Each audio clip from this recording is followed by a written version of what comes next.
Hi, I'm Evan Mendez, CEO of Southern Kisses Dispensary. Alongside me, I have.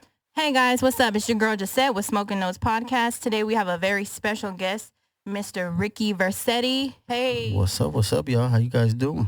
Good. So why don't you let everyone know where you're from? I'm originally from the Dallas area, a little town called Ennis, Texas. But I like to claim my roots. I have roots in a few different towns. So shout out to Eagle Pass because, Eagle Pass raised me. Oh, yeah. And shout out to San Antonio because San Antonio embraced me. So, hey, yeah. Shout out San Antonio. I got love for San Antonio. Okay, so why don't you let everyone know, like, what industry it is that you're in? So basically, I'm an artist. I'm a music artist. And I also do a little bit of acting. Okay. So, but I specialize in music. That's my main thing. I started doing a little bit of acting because of my boy JT Campos, man. So shout out to JT for putting me on, to a whole nother world. It's a whole nother world. Hey. But yeah, I love it. If y'all ain't familiar with JT Campos, he plays Boaz in Queen of the South. Yeah, that's right. Check him out. And check it out on Netflix. Y'all go binge watch that on Netflix, y'all.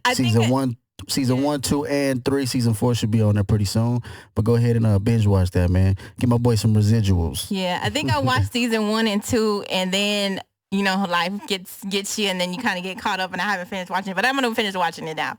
Oh yeah, you got to. It's actually, it's crazy because me and JT, we've been rocking since before the show, And I remember when he started filming the show, he was doing season 1, and when it's season 1 and they're filming, obviously nobody knows what the show is. It hasn't came out yet. Right. So, he's doing all this filming and everything. And I'm like, all right, cool. And then all of a sudden I see that he's doing season 2. So I'm like, oh, cool, whatever. But I'm watching Netflix and that big old banner in the top that it says like, watch this. Yes. It's Queen of the South. And I'm like, wait, ain't that the shit that JT's on? I tripped out because I was like, that shit's on Netflix, and I watched it. That was the first time I watched it, and I actually sat there and watched the whole show because I you get became hooked a fan. on it, yeah. I became a fan. It's a really good show, really good. Yeah, I became a fan. So I was actually a fan before, and then after that we linked up. He wanted to do some music for the show, so we linked up and we started doing some music based around his character and everything. Right. So you do kind of like theme music for him, like for the show.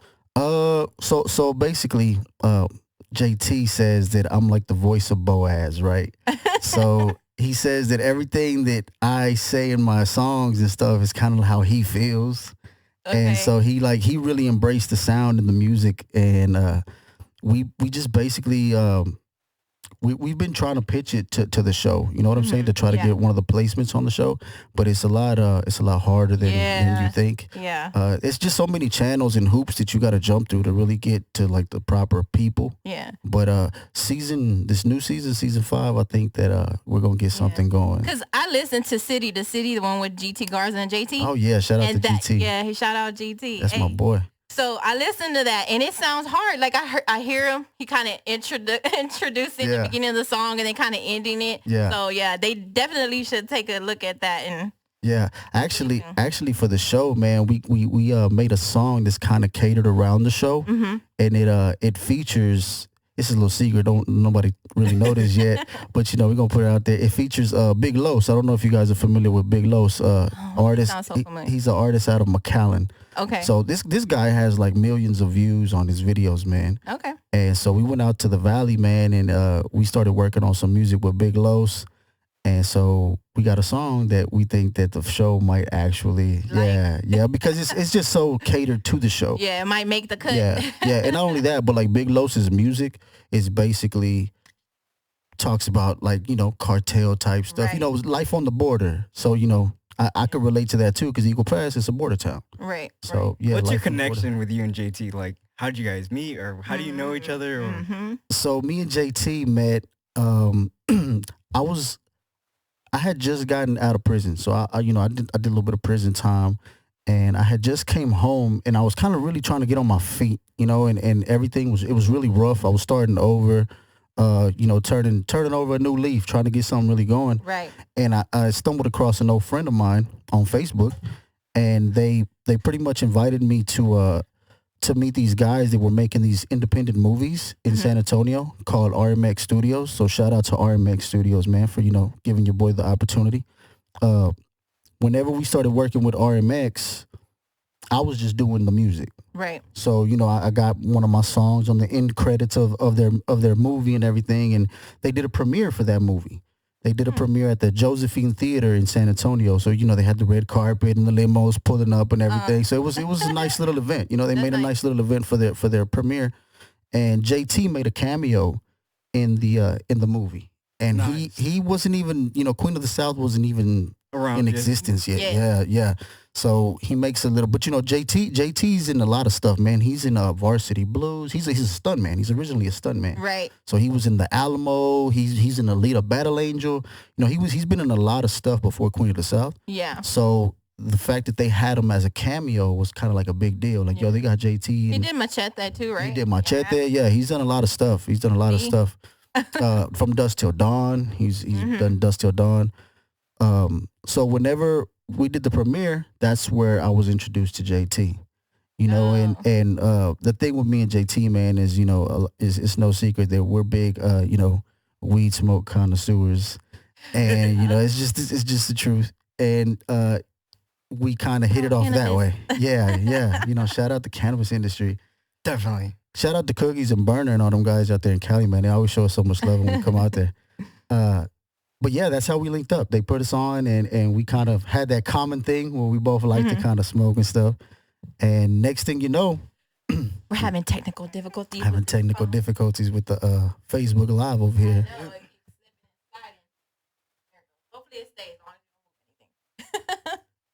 Well, I looked up JT Campos. Well, I looked him up, and obviously Queen of the South. If you go to Netflix, and on season 3, actually, I believe is the best thumbnail. He's actually the thumbnail of the first episode. Yeah. Which is cool. I was like, whoa, this dude has his own thumbnail. Like, Yeah. Like right on away. the first episode. Let me tell you a little story about my brother, man. Like I said, he's originally a stunt man, and when he got on Queen of the South, it was to do stunts. So this is one of those stories that is very rare, but it's just beautiful to hear. Yeah. This guy was supposed to do one stunt in one scene, and he was gonna die. That was it. It was just, they hired him to do this one stunt, kill yourself and then you die and that's it. And that was it. Well, the thing is, he did the scene so well that they actually wrote a character for this guy. And he went from being a stuntman that was supposed to be in one scene to dying to season 5 being one of the main characters that sits at the table with Teresa Mendoza, which is Right. the lead character. Exactly. So in essence, he's one of the lead. He became a lead character from being a stuntman. So that's kind of like in music would be the equivalent of you're at a nightclub doing karaoke and Quincy Jones walks in and hears you and gives you a record deal. Exactly. Yes. It doesn't happen, but it happens. And so that's his story. So I think that's just amazing, man. To be able to be blessed to be surrounded by that and by people like that Yes. that have those kind of capabilities and talents. It just rubs off on you, and Yeah. it's a beautiful thing. The experience has been beautiful. I would imagine, like the cast of Queen of the South, a lot of people don't know, but John Ecker, he plays Güero. Yeah. And he's actually like a telenovela icon because his dad was like an icon in all the telenovelas, like Salome and like all the other Univision. A lot of people don't know that. But a lot of people don't know that. So for And they also have Poncho Herrera on there, who is a telenovela, superstar from Rebelde. Yeah, my mom was a that's novela fan. That's like the equivalent of Miley Cyrus. So for JT to work with people like that, that speaks volumes for sure. And you work with him, so I met y'all in San Antonio about a year ago at the Quartermain pub. You and him were performing, I think. For GT Garza? Yeah, Shane Holden is the one who was promoting that. Yeah. That was I wasn't even supposed to be on that show. It's crazy because GT's that's like family. He's that's our go-to guys out here in Houston when we come out here. GT Garza. Yeah, him and Money they're some cool people. Yeah, Rob G. Those are my people out here, man. So they anywhere that they go, if they're around somewhere close, we're gonna show them love. Yep. So that's just what we were gonna do. Show up to San Antonio. So we're coming to the city. So of course we're gonna go show them love. And Shane hits me up and he's like, "Hey man, you want to perform?" And I was like, "Man, I'm always ready." Shout out Shane. Yeah, shout out Shane, man, and P. Man, yeah, you asked me to perform, I'm gonna be ready. So, that's how that happened. Yeah, it's crazy. Yeah, I was listening to you. I was like, he don't sound bad at all. Like, I also saw a picture of you and Veronica Falcon. Oh yeah, Camila. Camila. Yeah, Camila, yeah. Camila Vargas. And JT, when he does his, I don't want to like spill too much, but when he does his entrance in season 3, I believe, he comes out like with a big Mac Daddy gift of a huge gold statue of Epifanio. And I was like, whoa. I was there when they filmed that scene, man. That was wild. That was like... that was actually my first time ever on set with these guys. Cool. Yeah. He was like, come on, man, we're gonna go. We're gonna, they actually filmed Queen of the South in Dallas. Wow. So a lot of people don't know that, that the show from season 1, 2, and 3 were filmed in Dallas. Oh, nice. Yeah. I got people out there in Dallas. Hey. Yeah. Yeah. In season 4 and season 5, well, season 5 hasn't been filmed yet because, all of this pandemic stuff that's happening. But season 4 was actually filmed in New Orleans. Oh, really? Yeah. So they moved everything to New Orleans. So shout out to New Orleans for giving me all those parking tickets. So for City to City, are y'all planning to do a music video for that?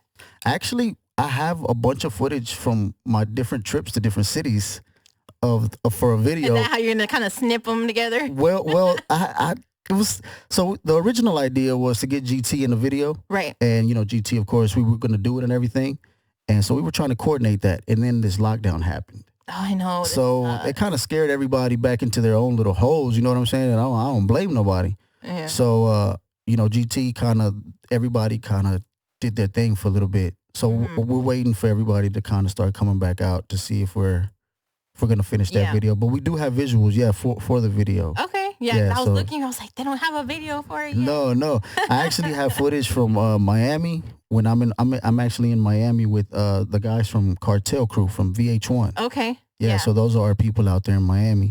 I got footage with them, footage in New York, footage in LA, footage in San Francisco, and then we're gonna get the footage out here in Houston. So yeah, city to city. I hope to finish that soon. You got City to City on your phone? I do. And go ahead and play that. What projects are you currently working on that you want everybody to know? Yeah. So this is the thing that I got going on right now that I want everybody to check out. I'm doing this little thing where I have a shitload of music that's just ready to go. Mm-hmm. And the thing with me, man, is that I'm a rapper first because hip hop, that's just where it all started. But I've just evolved so much over time, and as you get older, that my music is just touching on so many different genres. Right. And that's what I was going to ask you too, because you have like a diverse mixture of music. It's like rap, hip hop, Latino. Yeah. like the Latino hip hop, like things like that. So like, yeah. So, one of the main problems that I've had in this industry coming across like labels and like executives and stuff like that is that when you start working with these labels and executives, the first thing they want to do is categorize you. Exactly. What genre are you? What because and it's understandable because that's the way that they market you. They need to know that. What what's your target audience? The good and the bad thing from being an independent artist, the good thing is that I don't have to do that. You know, they can make whatever you want. I can make whatever I want, but now I have to figure out a way to market myself to where it's acceptable, to where all my fans don't expect to just hear one sound from me. True. Artists like GT Garza. I was in the studio with him one time and I was like, why don't you do some songs like this? He's like, my fans won't like that. And I didn't never really understand that because I wasn't at that level of my fans ain't gonna get it. I ain't had no fans. Yeah. But a guy like whatever. Yeah, but a guy like Garza, who's been established in the industry and stuff like that, I could see at that point why he didn't want to stray away from what he did. And so that kind of like put things into perspective for me because I was like, I don't want to be that like that. I don't want to be able to have to restrict myself like that because I don't just rap. I'm a big fan of R&B music. What is your favorite type of music to listen to? R&B music, yeah. And a lot of people would look at me and be like, you don't look like you like R&B music, but that's just my shit. Yeah. R&B music I like is a vibe. Early 90s, early 2000s R&B. Yeah, I have my core who's your core artist band? that I like. Like R&B band, core. Who would you pick? My favorite R&B artist? Band or artist? Yeah. Oh, man. That's a tough one. I got a few. As far as like just overall music, my favorite musician of all times has always been and will always be Michael Jackson. As a I kid, said Jagged Edge. I was like, Jagged Edge is like my I go. like Yeah. Michael Jackson. Yeah. but that's just because as a kid he really like made me want to be a performer. He made me want to be on stage. Like just watching what he would do and how he could captivate an audience. I remember having a little tape back in the day. For y'all youngsters who don't know, we used to have tapes, and we had it in the stereo, and it had like 2 tape players. So you would play his tape, and then I'd have another tape, and then I'd have the microphone plugged into the stereo. Oh, yeah. Then I'd play the tape and hit record It and was try like to record this right myself here. singing Michael Jackson. Yeah, that's how it was. Yeah, that's how you did a demo tape back in That the was day. back in the day. Yeah. So do you want to describe what this track you just sent me, Monumento? So Monumento, so that's actually one of my new. It's a Latin track. Oh, okay. Nice. Yeah, it's a Latin track, so it's in Spanish. It's got like a kind of islandy vibe to it, reggaetonish vibe to it. I can't really say it's reggaeton. I would say it's more like an island vibe.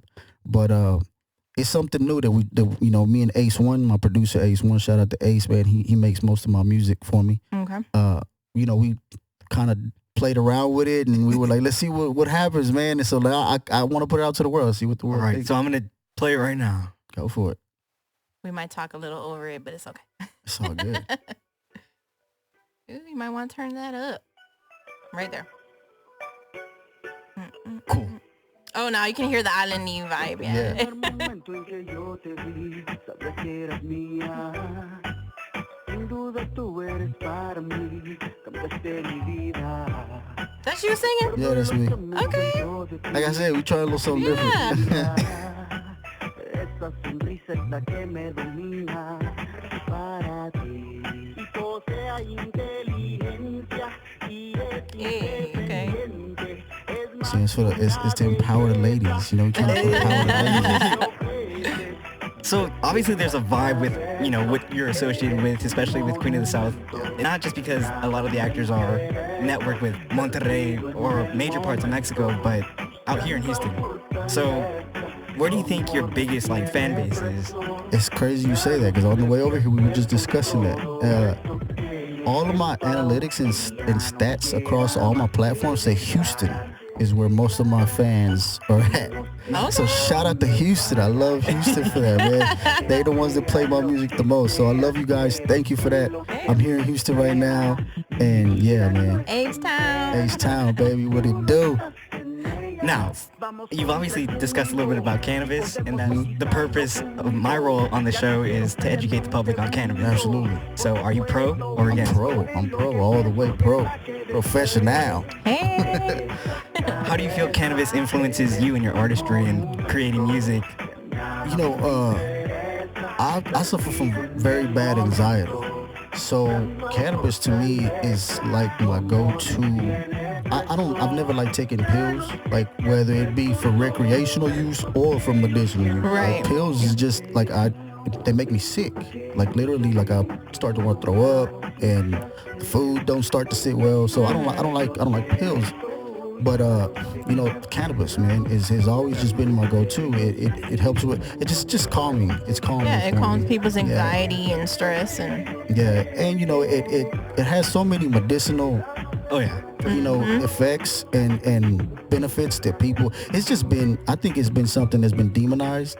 You know what I'm saying? And when you run campaigns and demonize something for so long, people start to believe it.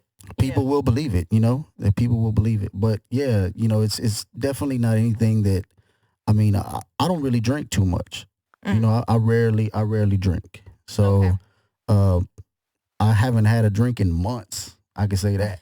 So, I don't come home, have a beer, but I will come home, have some cannabis. So Yeah, that's my how it thing. goes. Yeah, that's my thing, yeah. Nice. Now I'm gonna go into some deeper questions. Let's do it. If you could create any edible, what would you create and why? Ooh. I just got the magical butter maker yesterday. I didn't get to use it because I got it so late and I had to come to Houston today. So I'm waiting to get back. And if I could make any edible in the world, though, I don't know, man. You can get creative. Use your imagination. Anything.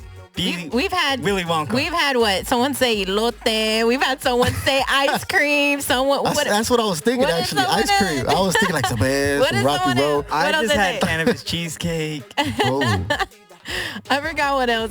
There's like different. Everyone's having like different ideas. yeah, we were actually watching Netflix last night, man, and we were watching that Cooking with Cannabis. So we were watching these guys, really cook their ass off, man. They were doing these gourmet, style plates, and I'm like, man, what are these guys? That shit looks good. Right. Yeah. But yeah. I don't know. I would have to say I was thinking ice cream for some reason. Rocky Road, boy. I Any have, Rocky particular Road. flavor. I have a ice sweet tooth. cream? Yeah, some Rocky Road. Dude, that's my favorite. That's Rocky my favorite. Road. Yeah. Or a banana split. Oh, a cannabis banana split. Oh, that don't Cannabis sound bad. infused bananas. You know what I'm saying? Some Yeah, crazy might work. monkeys. That Have some might crazy work. monkeys around. Yeah, some cannabis infused bananas. How do you believe cannabis impacts your industry in particular? Oh, cannabis is huge in my industry. I mean, I haven't come across, I can't say I haven't, but let me put it this way. I've come across people in the industry that you would think don't, indulge in the cannabis lifestyle, and they do. So it's actually very, it's very prominent and very present in the industry all around from, you'll see a director. I'm not putting any names out there, but you'll see some directors, all the way down to the actors, artists, just everybody. you Yeah. know? Yep. Yeah, so it's definitely very present. What tools or equipment are important to your profession or your business? Tools. Microphone, mixer, what have you? Oh, man. Something that's important to you that you use on a daily basis. The most important thing for all of us is the computer. The computer. Yeah, you need a computer. You can't do nothing without a computer. You can't record. Oh my God, that's so you true. can't mix. You can't do this what we're doing right now. So yeah, the computer. So what's computer's a big extremely innovative about the cannabis industry is there are a lot of people like myself, and they're trying to basically create products with the cannabis tree. deal. Right. Whether that be fibers, Yeah, I've heard of that. people are creating. I know one person that is actually has a company that builds homes. Oh, yeah, I heard of that. Out of hemp or something like Correct. that, right? Yeah, that, man, like I said, the reason that they, demonize something like that is because you're basically putting out so many people out of business with just Right. one Exactly. one swing, man. You're taking out so much. And we all know that, the economy is driven by the dollar bill. Right. So Yep. if you're affecting somebody's pocket, it's gonna be some issues, and that's just life in general, and it's been like that since like the beginning of time. If you really like, I do a lot of research on history and stuff, and history just tends to repeat itself over and over. Speaking of time, when was your first time or your first encounter with cannabis? Oh man, you know what? I actually started kind of late compared to like a lot of my friends. Everybody has these. Oh, I was 13 and I was 14. I was actually Yeah. like 17 years old the first time You're actually like I actually smoked some weed. Okay. Yeah. That was probably about how old I was. a pretty too. I well started aged late. teenager. Yeah. I remember that it was crazy because I was always an athlete. So, growing up, junior high, I played sports. High school, I played sports. What sports did you play? I played football. My main sport where I really, prospered the most was baseball. Oh, okay. Yeah, but I played football. I ran track. I pretty much did everything except for basketball and soccer. I was too short to play basketball. Yeah, too lazy to play soccer because these motherfuckers run too much. That's all they doing, and then they don't score no goals. So it's like, yeah, I'm not finna do that. But yeah, so I was pretty on the straight and narrow, and then on my freshman year, my mother passed away, and I was actually living in Ennis, Texas, in the Dallas area. And my dad just packs up and says, let's go.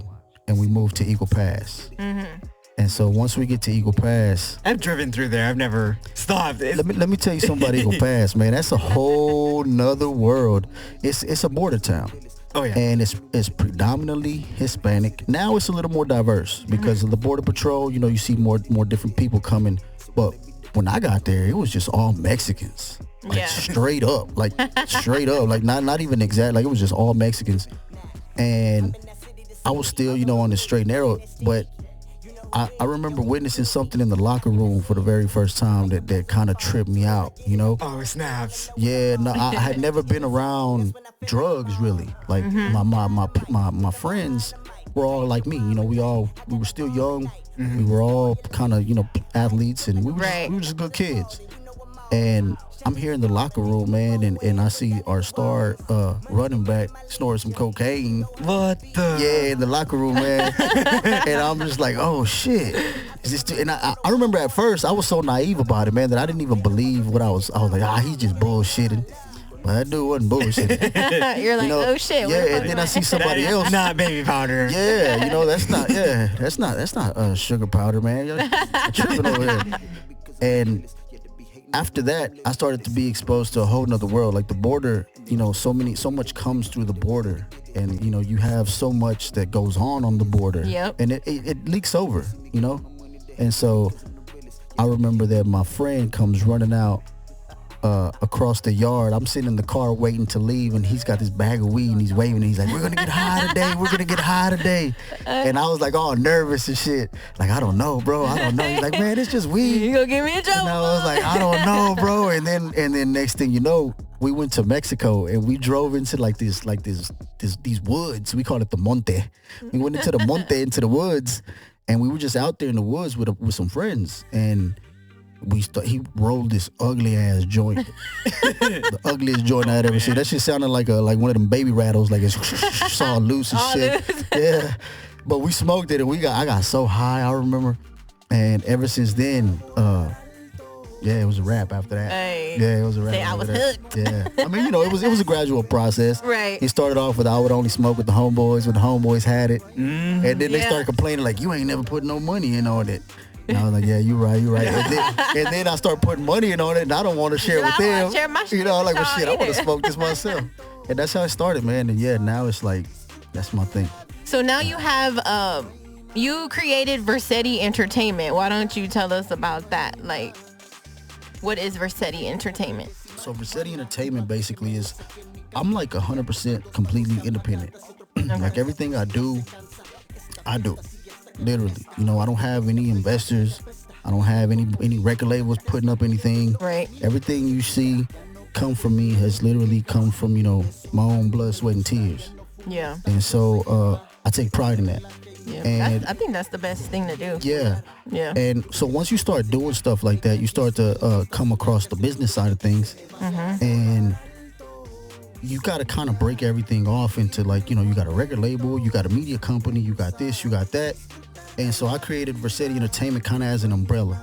Right. So that kind of covers everything. Like a whole. Exactly. Versetti Entertainment is pretty much everything. And we're even talking about starting to do some, you know, Versetti real estate. Oh. So yeah, so it's, That's cool. yeah, so you know, Are you gonna have your face like? no, probably not my face. Are you gonna be like on a bench like a lot of realtors? No, Like, no. And it's funny you asked that question about my face because because I like on my album covers. If you check out my album work, like none of them have my face. I rarely show my face it's on like my album. artwork, correct? Yeah. Or is it- Well, I don't know. I saw a couple album. I mean, you can see them on the Apple Music. The only one is the see, like that's a cartoon. So that don't even He's look like, like that me. really ain't my face. That ain't even me. That don't even look like me. But the only one that's my face is the city to city one. City. Yeah, and that's because we It's were like far away too, so. yeah, and that was actually a picture we took when we came down here to link up with GT. We had just left the studio, and we went downtown. GT wanted to go downtown, have some drinks, so we were sitting at the bar, kind of just chilling. And like I said, I don't really drink, so I'm just there, just chilling. Yeah. And they're all just kicking back, having their drinks, and they had this bench that looked like it was like the Shine boots. And you know, JT goes and sits up there, and then I go and sit up there, and then I was like, man, this would be a dope picture. And we called GT like, hey, come sit here. And next thing you know, I think it was P, either Shane or P that took that picture. And we just turned it into the album cover because it looked pretty dope. Yeah, it is. It is dope. Yeah, it looked I pretty like dope. But that's the only one actually that you can see. And you had to guess who Ricky Versetti is because there's 3 people in there. So, you know. it. Who can you thank for having part in your success? Wow. There's so many people to thank. You know, Or your biggest influencer? it's kind of been more of a phase. It's been through phases, you know. Like we kind of you don't achieve success or whatever people want to define success as just like boom boom you're successful. Right. It's kind of like when you're going through it, it's like phases. And like the first phase, you know, certain people help me out. Right. And then those people go on to do different things sometimes. Right. Or your visions change. And then, you know, I've always said whoever starts with me or rides with me is always welcome to ride with me.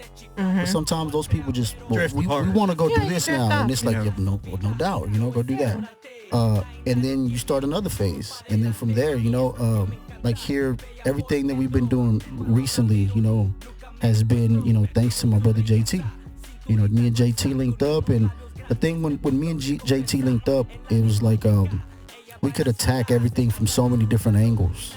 Because if we're in a room and you need an actor, well, we have a professional actor. Or you need some music, well, we have somebody that does music. Yep. So you know what I'm saying? Or you need both, well, we have somebody that does both. You know what I'm saying? And you control all that, because if you didn't have everything, you know, then you would lose creativity. If you didn't have investors, exactly, you would lose all that creativity. Yeah, exactly. Yeah. And we're, you know, being in total control of your craft it's a beautiful feeling. Oh yeah, for sure. Yeah, you can't beat that. I mean, I remember for me, I never thought that I would get out of struggle, like ever. And now I'm out of struggle. You know what I mean? Sometimes when you're in it, you think there's no way out of it. But then when you're out you know what? I've never felt that way, man, because I've always thought that, you know, everything, whatever you think is what you're going to make happen. Eventually you got to a point to where you thought that you could get out of that struggle. You're the only person that can handicap yourself. Yeah, exactly. I truly believe that. So I've always, every struggle that I've come across, man, has really been like about a perspective for me. Yeah, it sucks to go through these things, but I always kind of like see a struggle, like okay. It's a lesson learned. Yeah, like that brings a stepping stone. At the end of the day, if something doesn't literally kill you and you can live to fight another day, then there's always hope for something else, for something better. Exactly. You know? Exactly. And if you're always thinking that, well, man, my life sucks, or things are hard, or man, this is, you know, nobody's helping me, it's you always gonna stay stuck like that, you know? So that brings me to my next question. When was the highest and when was the lowest point in either your personal life or your career? Oh, the lowest point to me was when I went to the penitentiary, because you just feel so useless in there. You know, the world is going on around you, and you feel like you stayed stuck in that last moment that you were in when you were outside. Yeah. You know, like if you had friends, you feel like you still have those friends, because that's where you stayed. You know, those are the last memories you made, but those friends go on and do other things. Right. You know, and they don't necessarily forget about you, but their life goes on, and your life just feels like it's at a standstill. Yep, exactly. Man, that shit feels so horrible, especially to a person like me that had so many dreams. You know, like I always dreamed so big, and I always had so many goals, and I wanted to do this and I want to do that. And when you got me stuck in there, it's like, got you thinking for sure now. and not only that, but when you're in there, you're literally at the mercy of everyone else, because you can't do anything for yourself, even if you wanted to. They don't give you a job in there. They don't, you know, I wasn't in the feds, so they don't give us a job in there. Well, they do give you a job, but they don't pay you. Right. So they don't, you know, there's nothing you could do in there to self-sustain or self-support. You literally got to take what they give you, or your family has to provide for you. And, you know, I was always the person that provided for my family. So my family always came to me and asked me, you know, for help. And I was always the person helping them. So they couldn't help me. If they could, I know they would have. Right. You know, I know my family would have definitely been there for me. They were there for me in other ways. But, you know, I'm in there and I'm just stuck. I can't do shit for myself. And so I could tell these people in there all these stories of, man, I used to do this and I was that and I had all this money, and they looking at me like, you ain't even got a suit, bro. How you gonna sit there and throw all of this big life around and you ain't even got a suit, you know? Like, and it was true. I didn't even have a fucking suit to my name because I couldn't go to commissary. You know what I'm saying? I think I went to commissary like 3 or 4 times in 3 years. You know, people go to commissary every 2 weeks. Yeah. You know what I'm saying? So that was definitely my lowest point in my life period, because I felt so helpless, so useless, and so pointless. I just felt like a pointless individual, like I'm just here for nothing. Pretty much. And my best moment, man, I've had a lot of them here lately. It's kind of hard to put it I into just just heard a one. quote earlier today. John Gotti said, "Even a lion is still a lion behind a cage." Yeah, that's very true. That's very true. And that's what I was telling myself in my head. Like, I'm not here to prove anything to anybody in here. Mm-hmm. You know what I'm saying? Because I know what I'm capable of out there. Yeah. You know, once I might be who I am in here because I'm at the mercy of somebody. Right. You know, but cut me loose. Let me show you what I could do. You know what I'm saying? And sure enough, man, I got out on August 30th, September something, right? So September, by New Year's Eve, I had a show New Year's Eve. Oh, okay. And, you know, I literally had to start from scratch. Like, nobody knew who I was. What September when was that? September It what? was in 2013. Oh, okay. I was Yeah. like, oh, is it recent? No. I actually went in 2010 and got out 2013. Okay. Yeah. For 3 years. And then got everything. And then, you know, I finished my parole and put everything behind me in 2016. Awesome, So, you know, awesome. I'm proud of that. That's Yay. that. I think that was one of my highest moments right there when I That's finished my awesome. parole.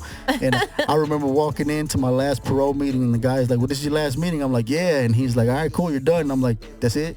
Yeah. And he's like, "Yeah, no papers to sign, nothing." He's like, "Nah." I'm like, Hey, it ain't as easy as people think. I know, you know, I got friends or family or, you know, people I know that have been on parole, and it ain't as easy as people as it seems. Nah, it's not easy. And you know what? I never stopped with the cannabis while I was on parole, and I risked it every time. Actually, I did. I'm glad you bring this up because did. I just got an email. They can't do nothing to me now, so fuck with me. I've been emailing with the managing director of Roll It Up for Freedom program. So basically, Roll It Up for Freedom program is dispensary owners like me or, you know, big CEOs in the cannabis industry. We're gathering together and we are providing felons that have a criminal record, but only with possession. They cannot have a violent background. Right. And we're offering That's them, me. We're offering Only a them possession. jobs. That's all I had. Really? We're giving them job opportunities. Wow. They're gonna I be commend you on that, brother. So Real yeah, talk. she's been emailing me and she's like, basically they're sending us free product. They're sending us free like boxes where you donate to, you know, a lot of these criminals never even deserve to be locked up over like something that doesn't even have the potency. I deserve to be locked up. You're like, I did. No, be I did. locked up, Yeah, I but- did. He's like, I had a lot. No. Yeah, I did. And I actually hired my first employee about 2 weeks ago, and I gave him a shot, and I've been helping him out a lot. And he's been homeless because he had that charge for possession, and it literally destroyed his life. Yeah, the littlest thing can change your life. That's crazy. And you know what? That kind of an act of kindness like that will provide somebody with so much hope. Definitely. You But know? more people have to be open. Like a majority of society, they don't. Yeah, they won't be. They won't hire somebody like that. You know, and you know what's crazy, man? They give people that have gotten caught with drugs, they're penalized more than people that kill people, people that hurt children, people that rape women. Let me tell you something. When I got out of the penitentiary, I was, you know, they release you in groups. Right. And you hear these guys and they're talking about how they're going to go get, as soon as you get out, as a felon, you qualify for government assistance. You could literally get out today and tomorrow you go to the food stamp office and they will give you food stamps, like emergency food stamps. They'll give you money. They'll give you all kinds of shit. That's crazy. I didn't even know that. You can have a rape charge. You can have a murder charge. But if you have a drug charge, you don't qualify for that. That's crazy. See, Evan, you got to take that to the board. Tell me that ain't some, I gotta take that to the You're gonna board. have to take tell that me to the that's board. not some Hold fucked up shit. It is. That's fucked Excuse up. my French. Yeah. It But is, tell though. me that is not some fucked up shit. I'm like, so hold on, because I sold drugs to people that were willingly buying the drugs and were gonna go buy them anywhere else if I didn't have them. Regardless. Regardless, yeah. I don't get the help Oh yeah. that everybody else gets that hurt people, that rob people, Dude, I that took served- from people. I served my military for 4.5 years, and whenever I finally got into struggle was right after Hurricane Harvey here. Uh-huh. And, you know, me and my girl were in a tough spot. And it sucked. Like, as a guy, you don't want to go apply for food stamp, For real. you know? For So, real. but I did. Like, I would rather me than her. Right. So I went, and the lady told me I only qualify for $15. I said 50. She said no, 15. That I was man, like, Get you a couple pizzas. the system's so fucked up. It's Dude, ridiculous. I fought for my country. Like, how messed up is that, right? Wow. They wow, give, wow. you know, I feel like they give more to people who are not even fucking doing a goddamn thing for themselves than a person that's working and all their money's going straight to bills and not being able to provide for their family. And you're gonna give this other person like $600 and this one person like what, $50? The hell's wrong? Like, $15, what? yeah. Really? Like Yeah. that? They need to like recheck all that. A 'cause big part of it though I is don't know. education. Yeah. You have to educate yourself no matter what it Yep. is you're in. That's why I tell everybody. Everybody's like, Evan, I want to get in the cannabis industry. I'm like, educate yourself because my word can only take you so far. Yep. So, Yeah. so going back, what do you think was the highest or your highlight of your career? Oh, man. Considering all of the good things that have been happening so far, it wouldn't even be fair to just name one. But I'm gonna name one because it's just, I'm gonna name one because to me, you know, growing up and being influenced by these people, and then to be able to sit in the same room with these people, Right. and have a normal conversation with these people and hear them tell us, you know, the background stories that you don't hear unless you're in these inner circles. Right. You know, a few, you know, before all of this happened, we got to smoke with Be Real from Cypress Hill, Okay. and that Hey. and that to me was like one of my highlight of my career. You know what I'm saying? Yeah. But like I said, it would be unfair because I've met some other great people. You know, like my Right. people in Miami. Whenever I was blessed to be introduced with those people in Miami too, man, they've also showed us so much. You know, it's hard to find genuine love in the industry. Right. Yes. You Very find love. true. Very true. You find love. Like people will show you support, they'll show you love. But to find genuine love, the love that you feel, like, yo, these people really fuck with me. Yeah. Because they just fuck with me as a person. Exactly. You know, that's rare. Right. And so, you know, like, you know, my Miami people, they've showed us that kind of love. You know, our Houston people out here, they've showed us that kind of love. And, you know, to be, like I said, to be in the presence of a legend like Be Real, and, you know, him being so heavily into the cannabis industry himself, you know, Mr. Green Thumb himself, man. I was sitting there, and then he's telling us the stories about, you know, how he came up with the song Dr. Green Thumb, and, you know, about, you know, all of this, you know, the beginnings of their career. And I'm hearing this, and I'm just getting all these gems, man. And that, to me, I was sitting in that room with these guys, and I didn't just smoke with them once. I smoked with them a few times. You know, like Be Real has really showed us. He shows JT so much love, man. Yeah. And you know, whoever rides with JT, he shows them love too. So you know, I'm always with JT. I love so, JT. You know, I check him out every now and then when he's on his live, and he seems real cool, down to earth. Like, kind of reminds me of like my Theo or something. So I've spent a lot of time with my brother, man. I've seen every side he has to offer. Let me tell you, that's one wild dude right there. Man. What advice do you have for others that are in your industry or interested in becoming involved in your industry, becoming an actor or musician? What's your number one tip for them? Man, my number one tip is you really just have to believe in yourself first and foremost.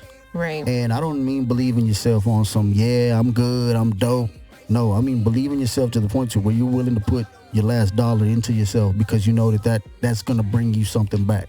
If you're that good, if you feel that good about yourself and you're that good at what you do, then that's the main thing you need to do. Believe in yourself, because the one thing that I've noticed, you know, from my peers and from the people that I came up with, they all just gave up. You know, they got to a point to where they just stopped doing what they were doing. No. They stopped pursuing it. And It's easy to give up. And you give up because you come to a point to where you're like, well, maybe this shit ain't worth it.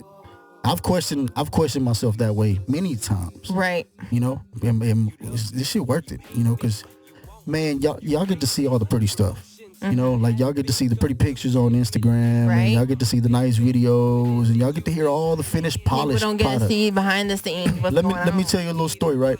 To just to put it in perspective, Yeah. right? And this is recently, man. This is a few months ago, before all of this shit started popping up. We had a show in San Francisco, right? And San Francisco, we drive every the fuck wherever we go. San Francisco took us like 30 hours to get there, you know? So we get to San Francisco literally the day of the show. We're already pretty much about to be late. So the whole idea is just drive straight to the show. We'll get a hotel and we'll change up, shower up, go straight to the show. We'll be good. Well, I don't know if you guys have ever been to Cali, but shit in Cali is very fucking expensive. Oh yeah, I lived in Santa Monica for a little bit. Yeah, okay. So the Bay is fucking ridiculously expensive. And then on top of that, it was a festival going on. So they were like, oh yeah, rooms were like $400 a night at like a Motel 6. And not only that, but good luck finding a room.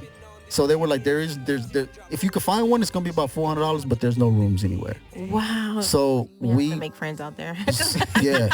So we took off to well, the thing is that we have people that we stay with in San Francisco, but we were maybe like 45 minutes away, which was where the show was at. Right. And we literally drove to the YMCA and walked into the YMCA and we took showers at the fucking YMCA and came out dressed up, ready to go, dressed to impress, and went and did the show. Funny. Gotta do what you gotta do. And JT's already season 4 on the show, and it's like, here we go, we showered at the YMCA, and that's the thing that I respect so much about my brother, man, is that he's remained humble through it all. Yeah, I was gonna say, he ain't fucked up about going to take a shower at the YMCA, So that's what we did, It was, it's stuff like that people don't get to see, Yeah. Everybody thinks it's, oh, y'all showed up and checked into a suite. Nah, we sure didn't. Sure didn't. So, sorry. Where do you see Ricky Versetti in 10 years? In 10 years? In 10 years, I pretty much see myself overseeing other artists. What I want to do is I want to educate, like you say, I want to help educate artists that are coming up, and that I basically want to do what people didn't do for me. Right. Because it's taken me a while to get to this point, because again, nobody ever took me under their wing. Nobody ever helped me. I literally learned everything by bumping into walls and bumping my head up against shit. So, I want to be able to help people and be like, look, this is what you got to do. This is what you don't do. This is what you stay away from. This is what you got to look for. And that's what I want to do overall. I want to go back and just help, the other artists. Definitely. And to me, what I found out is I was like busting my ass off for years, right? And then towards the end, I was like, it's not that I couldn't take it anymore, but I was overworking myself, and it was like, for what? I'm a one-man band, and I can't do it all. Yeah. But then I started educating other people that wanted to, be a part of the cannabis industry or start their own journey. And not to be like brag, but I found more results with educating one person, because then they would be like starting their own endeavor, and then they would tell all their friends, hey, I started doing this, but I learned from him. Right. He taught me. Right. And I mean, word of mouth spreads like crazy. Yeah. So who have you networked with or collaborated with that has the highest following or platform that you would say? Recently, I would say Big Los, because like I said, Big Los, his videos hit the millions. And, Wow. His videos hit the millions. I'm talking about 20, 30 million, So I was real excited when he liked the song that we did so much that he was like, let's do a video to it. You're like, when? That's exactly what I said. I was like, bro, you just say the word. And literally, we were talking about doing a video, and like 2 weeks later, the shutdown happened. And, How was quarantine for you? Like, what were y'all doing to kill time? Man, let me tell you something. If I'm not on the road, or if I'm not doing something with music, I'm chilling at the crib. I'm not a dude that likes to be in the mix too much. I'm very introverted. My circles are small. You have to protect your energy, man. Yeah. So exactly. I protect my energy. Yeah. So I don't just let anybody into my space. So being at home was just like cool to me. I was like, oh yes, nobody has to book me. I don't have to feel obligated to be anywhere. And it was good. But at the same time, it's not like shit just stopped. Right. Like, I'm a creative, so I could create in any space. And I'm also blessed to have my own space at my home, to be able to create. So in the studio, I was, I've still been creating. Okay. And then with Ace, I'm also blessed enough to have a producer like Ace One that I feel so comfortable with, that I know that, look, here's this, Ace, make me that. Yeah. And then just get back to me. I don't got to be there like, oh man, I don't like that, changed it. No, like, so it was actually it was a pretty smooth transition. It was a pretty smooth transition. I think I was going crazy. Yeah. It's just because I'm used to going out. Like, I like to go out to eat. If anybody knows me, I like to go out to eat. So were you? Hey. So did you go out? You was one of those that was at the restaurant the first day. As soon as they said it's open, you was at. I was at the bar. She was buying pies too. You're buying pies. I was okay. Yeah, I was. If y'all haven't been to House of Pies here in Houston, y'all gotta go check them out. There, kind of pies. They got all kinds of. You've pies. never been to House of Pies? No. Oh, y'all gotta look them up when y'all leave here. House of Pies. There's like 2 locations. You I have think. to go. Anyway, they're awesome. We Their getting pies on the way home. Yeah, so their pies are awesome. I was going on a crazy pie fest, and then when they opened the bars up, I was like, They got the bars are open. Yes, I don't think the bars are open in San Antonio. Oh, well, they're open here. I was at the bar last You just came Saturday. From San Antonio, yeah. You haven't really been out here, like at all, like out here, like. Have you been out here lately? Is what No, not lately. No? Yeah. So I was at the bar last Saturday. The second day they were open. Shout out to my awesome bartender, Joe. Gisette had a blast last weekend. Yeah, I went by myself. I was like, fuck it, I don't even know when to go with me. She sent me all these pictures, and I was like, man, I should have gone with Gisette. It turned up myself. Seriously. Oh, yeah. What does your average day look like? Like, what's a day in the life of Ricky look like? Oh, y'all don't want to know. Oh, I sleep a lot. I sleep a lot, man. Yeah, I like to hibernate. Now, you know what? There is no average day. No, that's the thing. Yeah, that's the thing. That there is no average day because, well, nowadays, especially nowadays, this quarantine shit has made staying home average. But on a normal occasion, it's I could just be home chilling, and then I just get a phone call, and it's like, hey, we're going to California tomorrow. It's like, oh, okay. So that's dope. I think that's like my normal day. Like I'm just kind of sitting around waiting. If I don't have already things to do, what are we gonna do? And next thing you know, it's like we got to go do this or we got to go do that. But yeah, that's pretty much my average day nowadays. I'm just at the crib chilling, But cool. Yeah. If you could escape and smoke cannabis anywhere in the world, who would it be with? If anyone, and where would it be with? You know what? If I could escape and smoke, I would by myself, first of all. Okay. I'm a loner, man. I like to be by myself. Same. Yeah. I would probably, yeah, there's a lot of people that like to be. It would either be me or Tupac. Yeah. That's it. Yeah. I mean, that's it. Like, if I'm being honest. But I would be by myself, and I would be at the highest peak of Machu Picchu. What the? Yeah. He's like, that was random. Yeah. Yeah. Ooh. Yeah. I'm drawn to like magical places. Finding man. your zen or something? Yeah, I'm just really drawn to like magical places, man. Places that you could just really feel the energy. Yeah. And Machu Picchu is one place that I've always wanted to visit. I just think it's so amazing how these people built a whole fucking civilization on this mountain. So yeah, I would definitely that would be, take me out there on a helicopter, put me on the highest peak, and leave me out there with a Dutch full of some crazy kush with some dabs in it and shit. What about you, Gisette? Or just escape. You don't have to smoke, but just escape. Like, where would you go? I don't know. It doesn't really matter where, but I would. You know what? I've been wanting to ride like a hot air balloon and just kind of just take me away.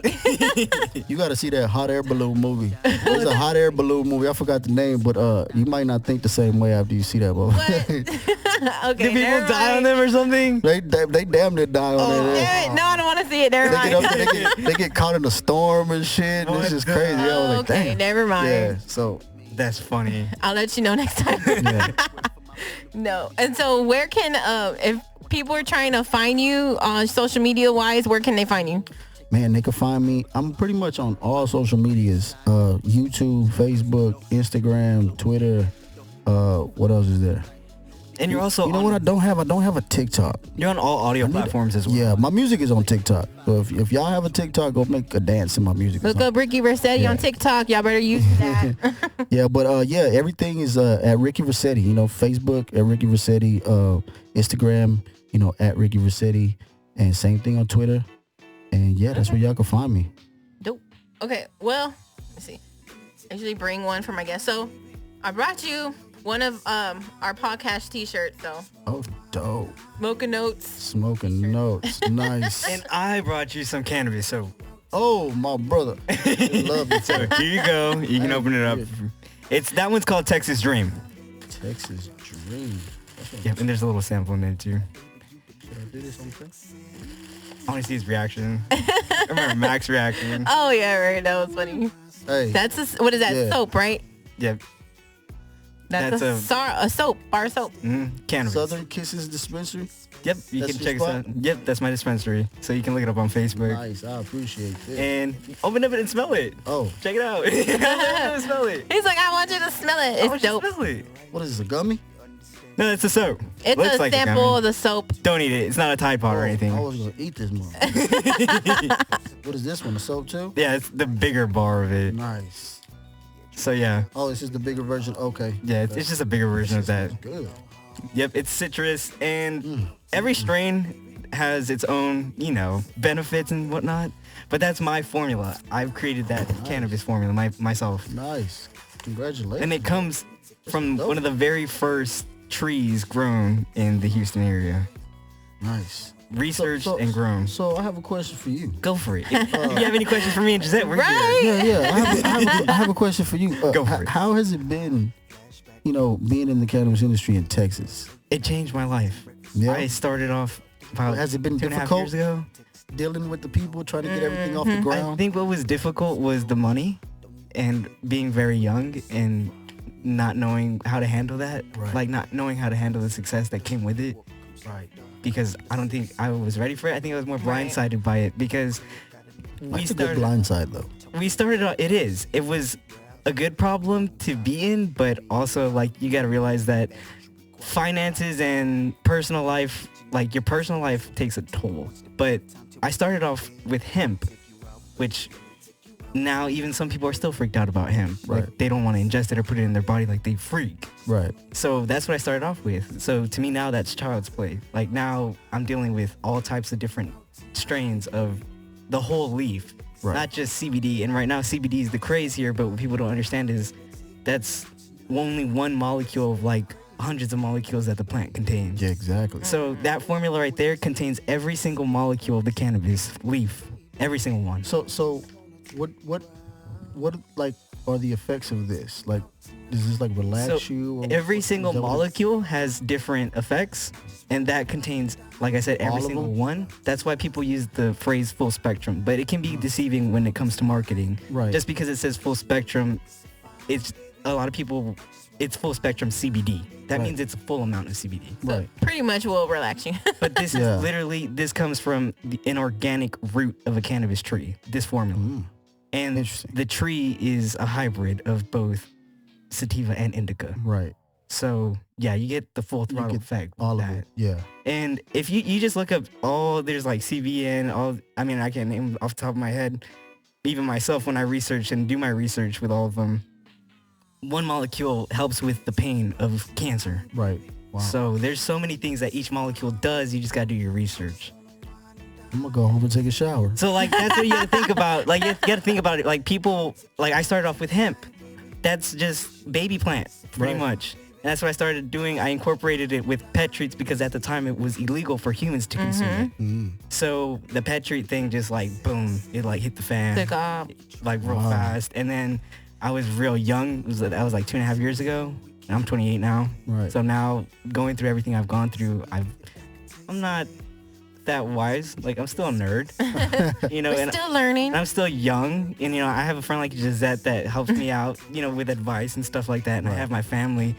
But yeah, I was really ignorant when it came to all the money coming in and being so young. Right. I didn't make the greatest choice at first. I could relate to that. That's how I ended up in prison the first time. Yeah. Yeah, not spending my money wisely. And I think you have to deal with like your family and friends, and when your family and friends see you succeeding in something that they don't understand and they don't back you up. Like at first my family was like, why are you doing this? Like, why are you putting all your money into this? It pays off. Like you said earlier, the number one thing that pays off is investing in yourself. Now, how did you get into that? I was in college for pets Uh-huh. and what? for pets. for animals. As a veterinary technician. Like a dog. Pretty much, for cats and dogs. And shout out Bruce Wayne, my dog. so essentially, I was like so sick and tired of a lecture.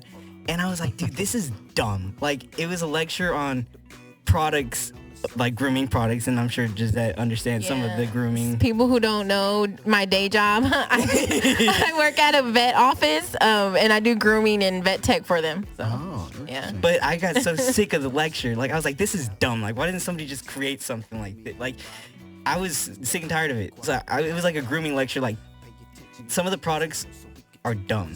Like the collars and stuff. I'm like, dude, people can invent different things like to help groomers out. Like, seriously. It's an easy fix if somebody just puts the time and effort to create that. Well, then there was another lecture, and it was a lecture about like all these skin conditions that come along with bathing, washing a dog, and fleas and whatnot. And I was like, dude, if these dogs just smoke some weed, that was the thought. Like, I know it's like strange, but that's how my mind worked. And I was like, if these animals just smoked or got lit, they would relax, they would chill out, they wouldn't have the anxiety or stuff like that.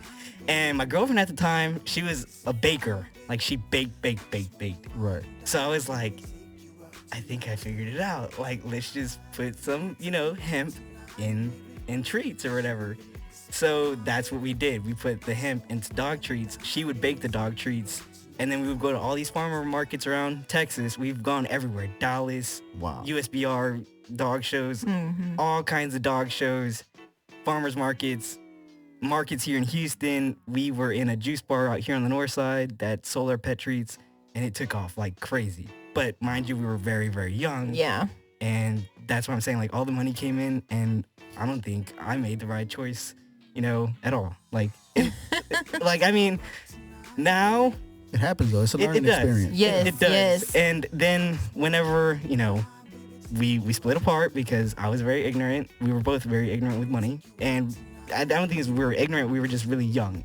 Right. And so... naive. Pretty much. Yeah. Everything's a learning experience for everybody.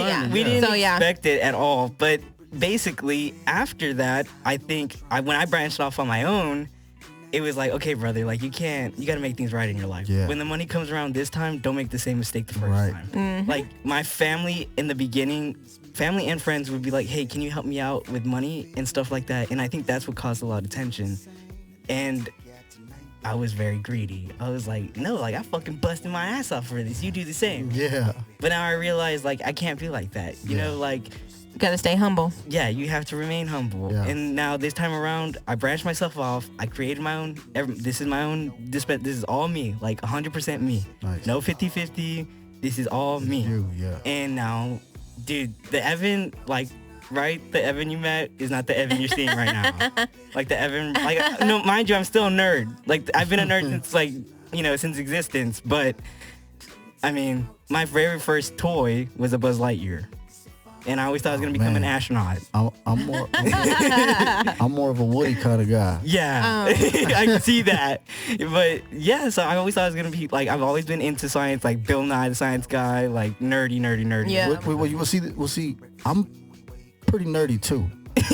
I just might not look nerdy. I guess if nerdy had a visual, but what's that saying? I just look like this. Yeah, you can't judge a book by no, but like I'm real big like on I'd like to see like a lot of documentaries on like quantum physics. Yeah. So like I'm real drawn to like the sciences of the quantum world. They say that people that understand a little bit of quantum physics, they see the world differently. Different.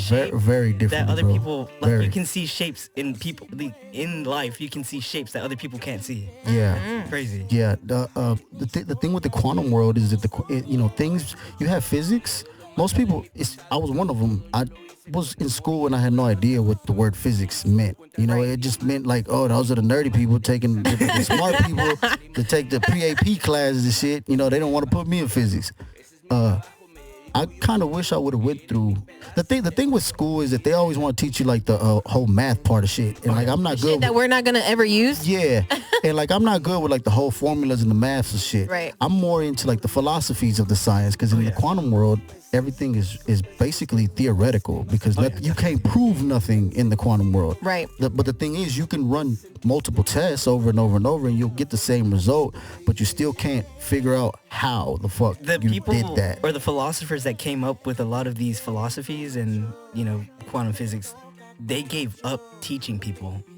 They gave up because they said that in their lifetime, they could never, what they took the time and effort to understand, they couldn't teach. And then it's so hard because you tried to have a conversation with someone to try to get them to see from your perspective and why, and they're just still so stuck in their ways. It like, closed-minded. It frustrates you. Like it's so simple. Right. It's really the complexity of it is all in the simplicity of it. But you know what helps all that? It's so Is simple. Cannabis. Cannabis helps all that. If you just smoke with one another, like, you know what I mean? Yeah. Like, just Hey, at the end of the day, cannabis. at the end of the day, like cannabis, Here, like, hit this shit. Let me tell you a little bit about these quantum physics real quick.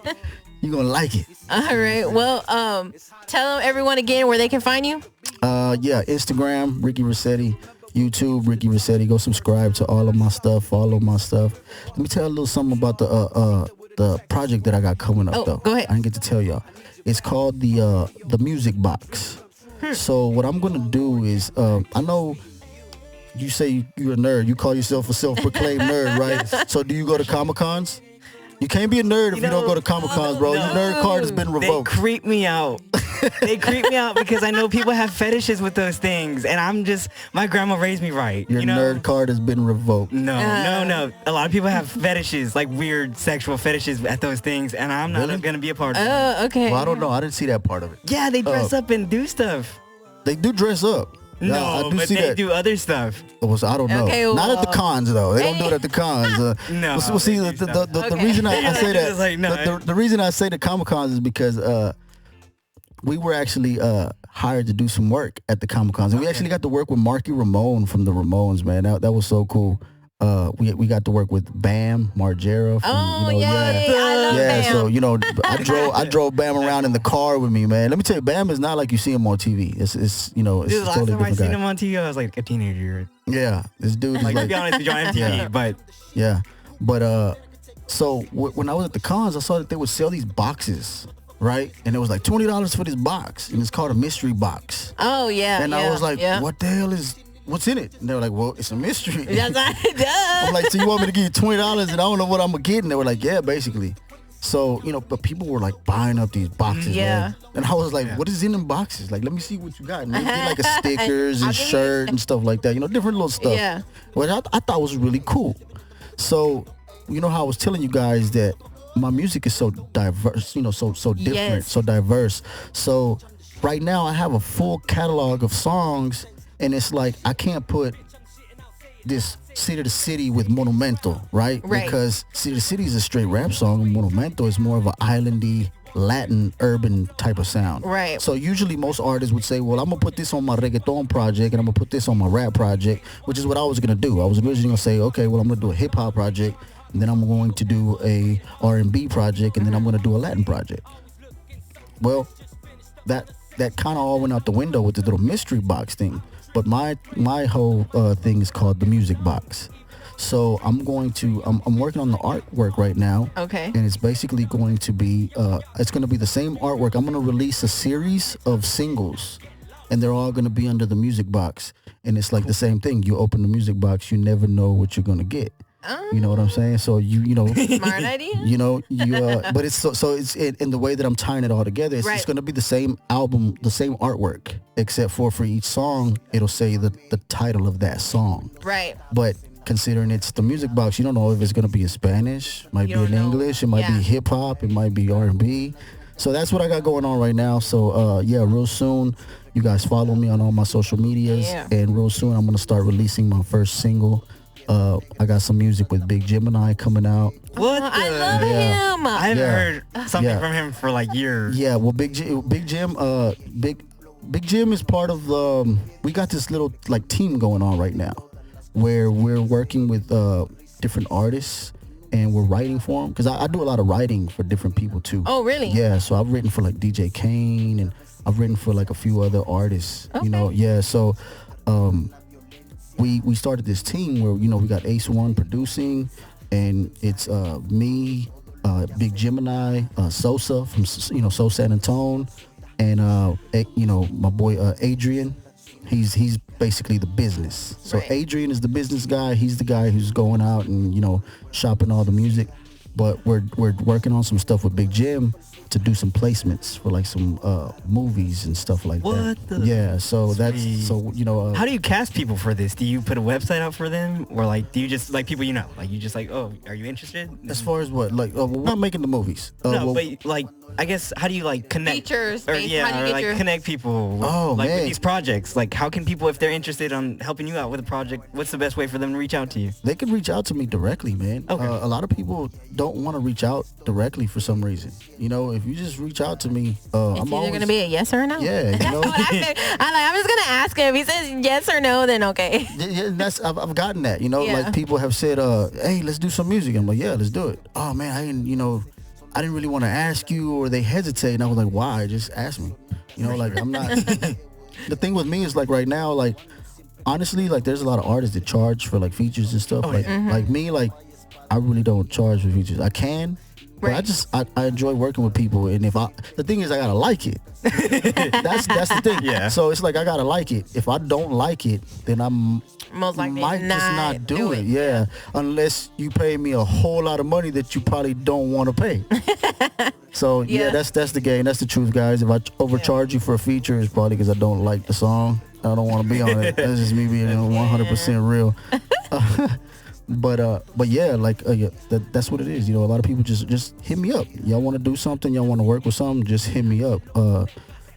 The way that most of these projects have come about, though, has been just through networking and relationships, man. Yeah, for sure. That's another tip that I would give the people that are trying to do this. Right.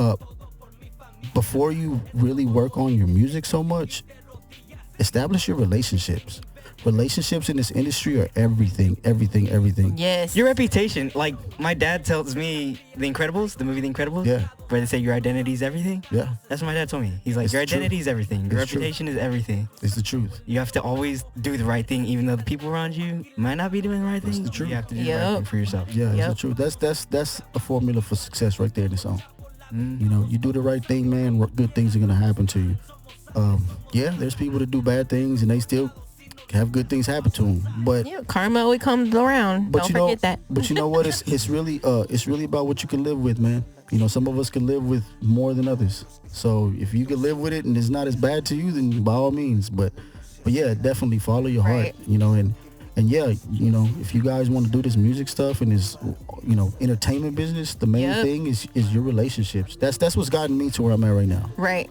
Just building relationships.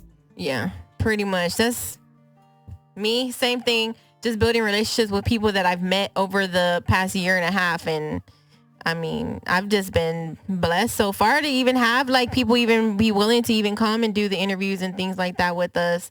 And I mean, it's just from, like you said, like building relationships and networking and getting to know people. It's like that movie, man. If you build it, they will come. Yes. You know what I'm saying? That's so real. That's so real. If people see that you're working, Yeah. people see that you're grinding and you're putting effort into. Nobody wants to do something for somebody that's not doing at least the same for themselves. Right. So that's like another thing too. Like if an artist hits me up, This is an And- acoustic version of this. yeah. if an artist hits me up and he's not really putting effort into his stuff, then I don't Right. want to put time and effort into a song that I know is not gonna come out. Mm-hmm. Like that's one of my pet peeves when it's like people hit me up for verses and then I never hear it anywhere.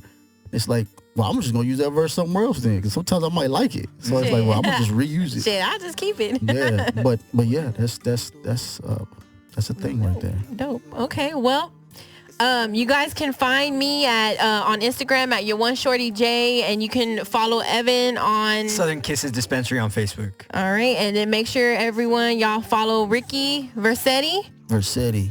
Everywhere. IG, Facebook, everything is Ricky Versetti. If you Google me, Ricky Versetti, it's like I got like a whole page. I don't know how that happened because they got those search engine optimization Oh, yeah. stuff. Yeah, I don't need that. So I got lucky. I sold out of all my edibles. If not, I would have brought you some edibles, but I sold out. So We got to get some for JT because he said that's the only way he's going to do the interview. Okay, well, I'll make another I batch. could see him saying that. He said you got to give me some of y'all's edibles. I will make a batch, but coronavirus, like, people went crazy, so I have no more edibles. I have soaps, lip glosses, and some Dank Warrior cords that have the THC in them. Okay, cool. So, What are already. those? Cords? Necklaces. Oh. I think I have one on. I'll show you. It's like a hemp Innovative. cord. Yeah, so we'll have to show. You're going to show him? Yeah, I have it right. All right. Has it been an hour already? You've been rambling. Almost. So, Told you, this man, is I'll a Dank ramble. Warrior cord right Oh, here. that's dope. I'm not giving this one up. This is the last one. What is? He's what like, is that? No, no, this is- anyway, just FYI. So, okay, so I guess. I'm glad you said that because I was about to take it too. Let Like, me have it. bro, thank you. I appreciate it. Okay, so this is a hemp cord, and a lot of people prefer hemp to light their J's or to light their bong. Yeah. Because gas lighters have chemicals in Yeah. them, and that's why a lot of people, when they experience it, they feel sick They don't like it. or yeah. nauseated because the gas has, like, you're smoking, gas. inhaling gas. Yeah, You it's shouldn't gas. be doing that. Yeah.